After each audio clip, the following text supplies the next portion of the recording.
გამარჯობათ. როგორც სკოლაშია, თუ ბავშვი უარს ამბობს, ისწავლოს პირველი კლასის მასალა.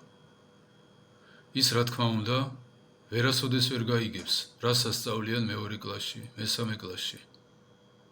ზუსტად ასევეა სულიერებაში.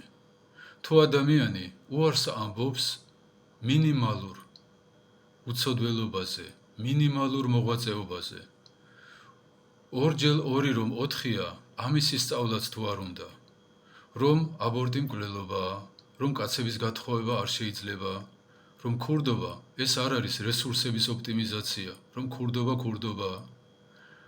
ამასაც თუ არ თანხმდება, ის რა თქმა უნდა, ვერასოდეს ვერ გაიგებს, რას ასწავლიან წმინდანები, რა წერია სახარებაში.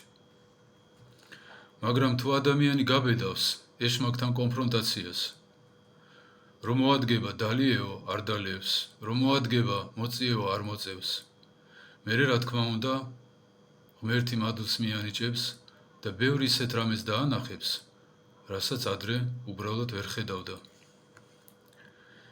მიზეზი იმისა, რომ ადამიანები 5, 10, 50 წელი ეკლესიაში დადიან და სულიერად ვერ იზრდებიან, თითქოს წრეზე დადიან.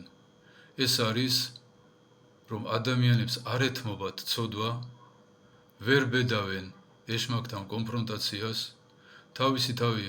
თავისი დაცემული თავი ძალიან უყვართ და შესაბამისად ვეღარ იზრდებიან. ვინც ბედნიერია თავის დაცემაში, თავის უგუნურებაში, ჰგონია რომ არის კარგი ადამიანი, ვისთვისაც უცოდველი ცხოვრება ეს არის სიკვდილი. თუ არ დალია, თუ არ მოწია, მაშინ რისთვის ცხოვრობს, თუ ასე ხედავს სამყაროს. სანამ ადამიანი ასეთ მდგომარეობაშია, ასეთი ადამიანი ვერ ცხონდება.